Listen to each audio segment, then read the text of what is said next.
Claudio Boaro, siamo fermi a un passaggio a livello, un po' come la situazione in Italia a questo punto, no?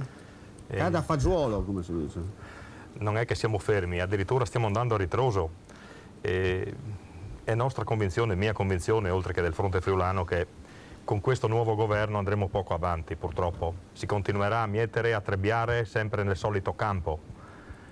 Non verranno toccate le riserve dei ricchi, non verranno toccate le riserve dei politici, e si continuerà la solita storia. Finché c'è qualcosa nel frigo, l'ho detto ancora, la gente non si ribella. Insomma, sarà un po' come Sanremo, la solita musica alla fine. Esatto, purtroppo sì. Ma perché non si vuol cambiare? Perché l'italiano è santo, poeta, navigatore, commissario tecnico, dunque della realtà dei fatti non gli interessa? Diciamo che il cambiamento avviene sempre attraverso il popolo e attraverso le rivoluzioni. La storia ce lo insegna, non è che lo dico io perché basta leggere.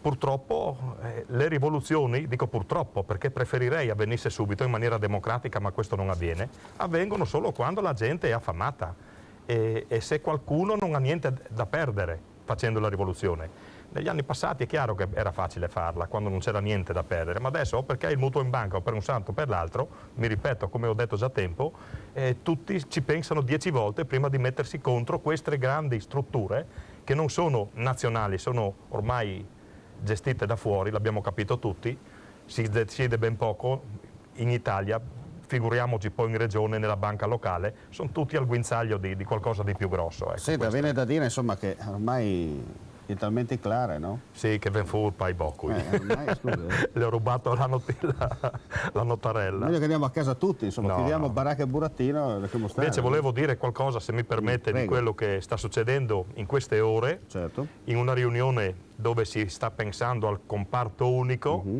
e si sta pensando al comparto unico con delle soluzioni che a mio avviso le trovo vergognose. Perché?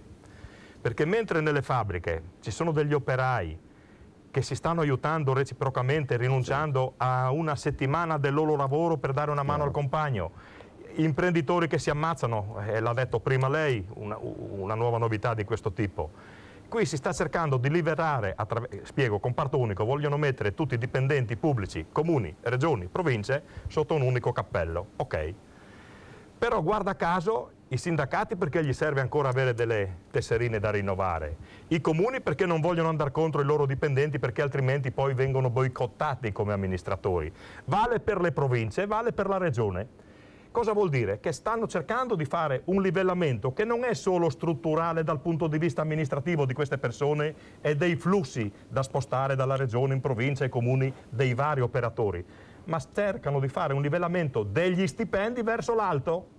Questo non va bene perché è chiaro che chi è dipendente comunale aspira ad avere lo stipendio del regionale, il regionale non vuole rinunciare ai suoi benefici e il provinciale è lì a metà che naviga, però sono cose che sono vergognose solo al pensarle, non a produrle. Mi auguro che questo non venga prodotto oggi, perché altrimenti è da vergognarsi.